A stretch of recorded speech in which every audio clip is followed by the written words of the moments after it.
Hi, it's Eric, and we're going to talk about this watch, the Orient Pro Saturation SEL 020023.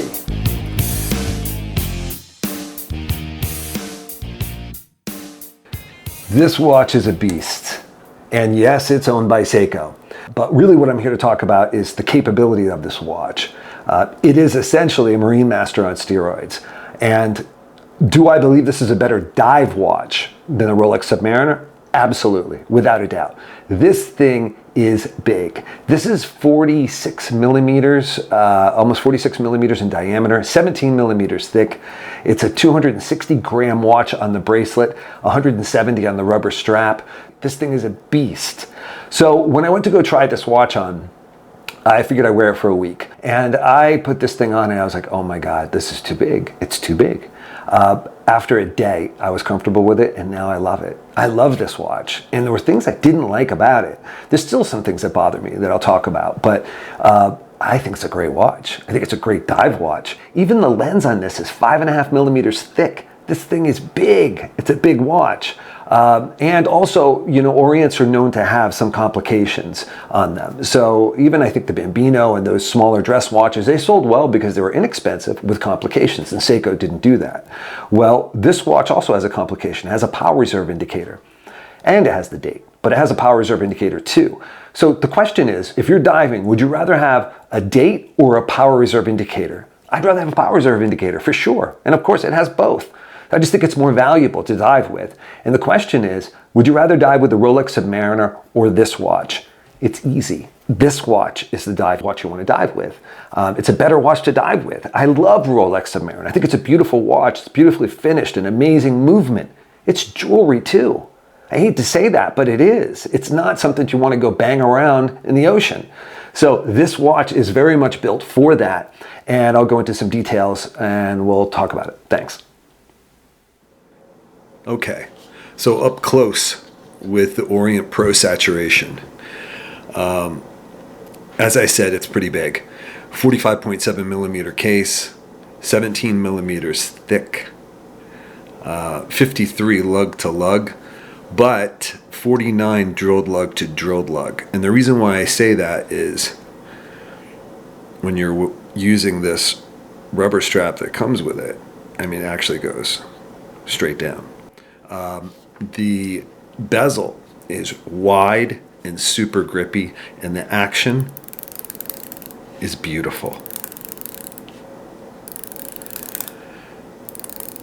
I thought that the Marinemaster was my favorite 300. I actually like the Orient better. I also like the look of the bezel. It's actually aluminum, and but it looks like a radial brushing, kind of like the new 39 Pelagos. It is a really amazing case. I'm not saying that the brushing and the polishing are up to par with the Rolex. It's good, but this is a fully polished watch. This is fully polished, except for on top right here. And this brushing is beautiful, and the polishing is too. This has a 40N5A movement, and this is really the only challenge I have with this watch. This is 22 joules, it's 3 hertz, it's 21,600 vibrations per hour. The company states that it's plus 25 to minus 15 expectations. So for me, this has been plus 9 dial up and crown down, minus 2, and those are the most usual places that you're going to have your watch in those two positions. Has a 40-hour power reserve, which you can see right here, which I absolutely love that. I'm kind of a power reserve junkie. I love it. And it's 300 meters, obviously, but this is a tank. It is a tank, and I do love that it's straight. And the strap, that the bracelet that comes with it is straight edge, so it's a straight up. And this strap, you might recognize this specifically because this is exactly the Marinemaster. And as I said before, you know, on the fly, just open it a little bit. You don't have to take it off. And the big difference here for this, sorry, I should move that out of the way, is that this is 35 millimeter extension. Rolex is 15. I'm sorry, but I still am in love with this. Pressed or not, it's very utilitarian, but it works really well. But, the comparison here really is to the Rolex Submariner. And once again, if I take this diving, I feel much better about bringing this diving, let's just say that, than the Submariner. I feel like it's tougher.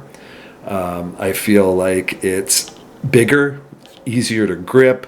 I just think everything about this watch screams diving. And a lot of professional divers do use this. I understand, I dive. Everybody uses computers. But I do know a lot of people that use Marinenmasters, and I know a lot of people that use this Orient. It's an affordable version, but it is fantastic. I mean, it really is. But it's big. As I mentioned before, it's 260 grams. On this rubber strap, it's 170 grams. The Rolex, with its bracelet, is 143.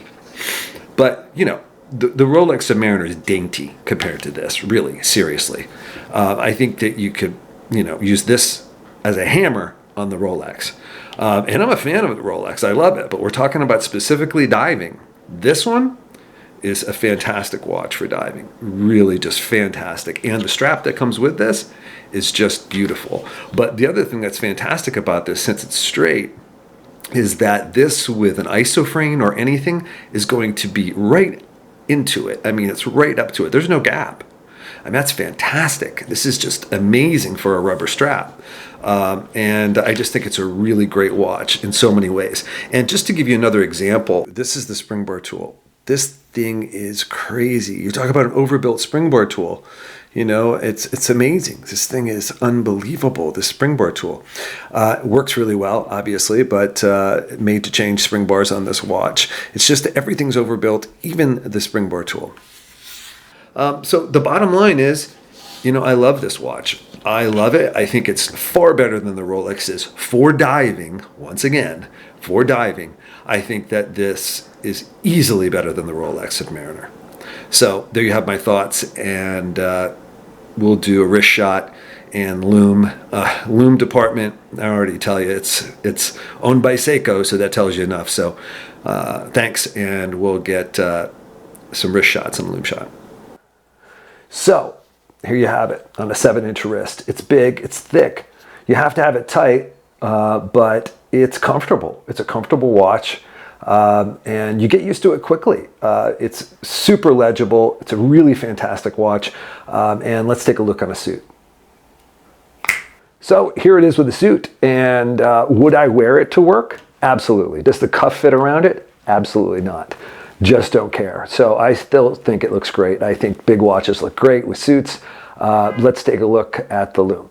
Obviously, one of the benefits of being owned by Seiko is, in fact, their Lumibrite, because I'm sure this is it. I used this and the Marinemaster, and I measured. They're both almost exactly the same. So fantastic lume. There's nothing to even talk about there. This is a lume monster as well. So there you have it. For me, this is much better than a Rolex for a dive watch. For a dive watch, definitely. And the best part about it, it's 5 to 10% the cost of a Rolex Submariner. So if you like this kind of content, please like and subscribe. Thank you so much.